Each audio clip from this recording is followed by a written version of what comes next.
Hello, ladies and gentlemen. All right, I am back with part 2 of The Rainbow Fish.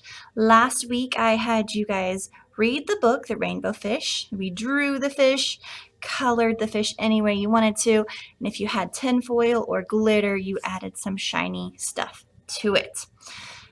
All right, so today, what we're going to need, later on, we'll need scissors and glue, but we don't need them just yet. All right, so I've got a new piece of paper. This is a thick piece of paper because we are painting again. I'm gonna take my fishy, set him aside. We are gonna need a brush, paint, water, something to draw with. If you guys want to draw with a marker, today is a great day to draw with marker. If you're painting, you want to use a permanent marker like a Sharpie or something. If you guys are just coloring with crayons or color pencils, you can just use whatever you want.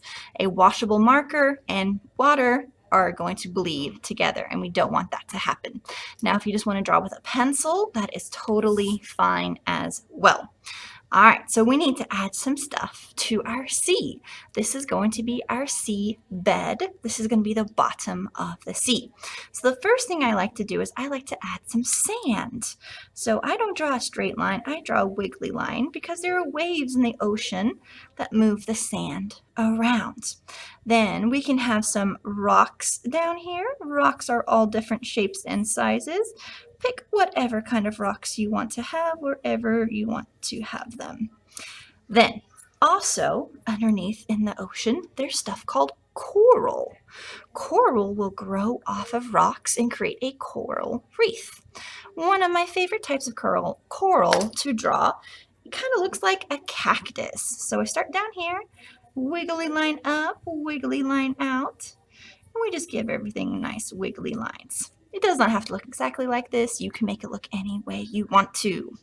All right, I want to give another coral over here, having it stick up off the rock. Maybe have some weird shapes everywhere. There we go. All right, we can add a lot more coral. We can add a lot more rocks. I'm going to add another rock over here. This time it's a small rock and a small rock.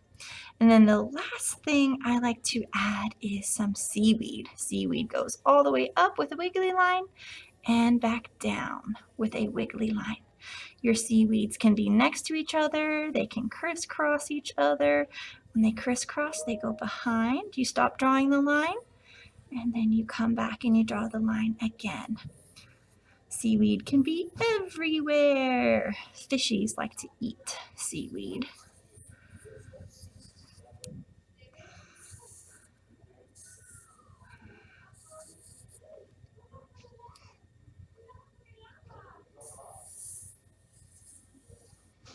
Okay, I like my seaweed. The very last thing I want to draw is a little starfish. You do not have to draw a starfish. If you want to, you can.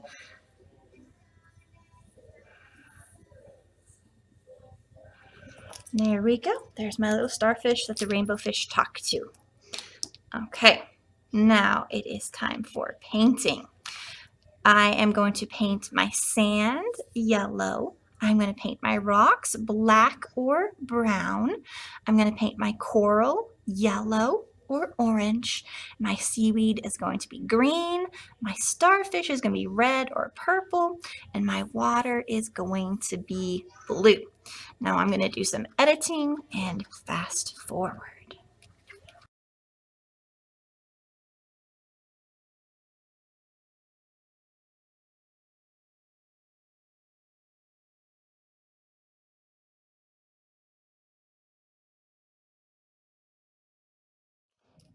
Alrighty, so I've taken it out of fast forward. If you guys can, it's best to wait for all of this to dry before you start to paint the blue. If you have time, let it sit and then come back and paint the blue. If you don't have time, or if you're not doing watercolor paints, go ahead and paint your water. I'm going to mix light blue and dark blue on here. Light blue will be at the top because there's more sun at the top. And the dark blue is going to be at the bottom because there's less sun, which means the color is darker. Let's fast forward.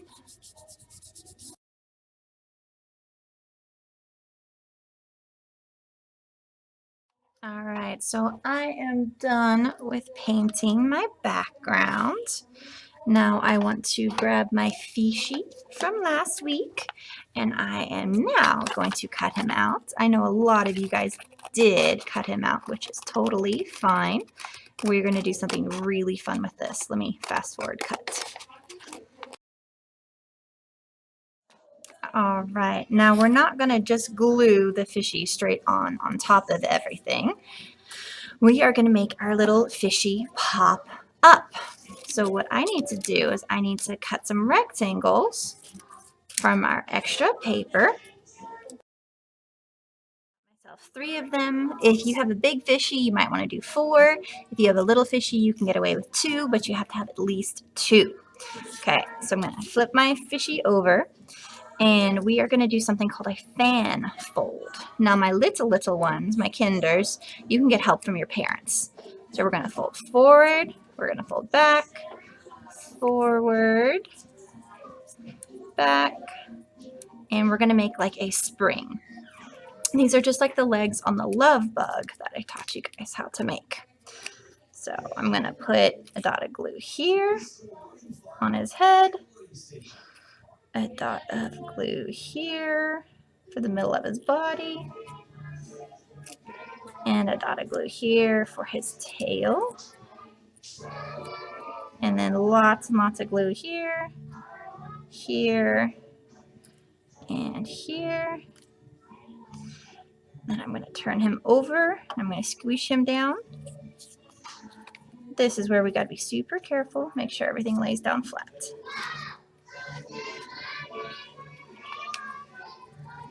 See how I'm checking underneath? And then my little fishy pops up off of the seabed. Isn't that fun? All right, guys. Happy creating.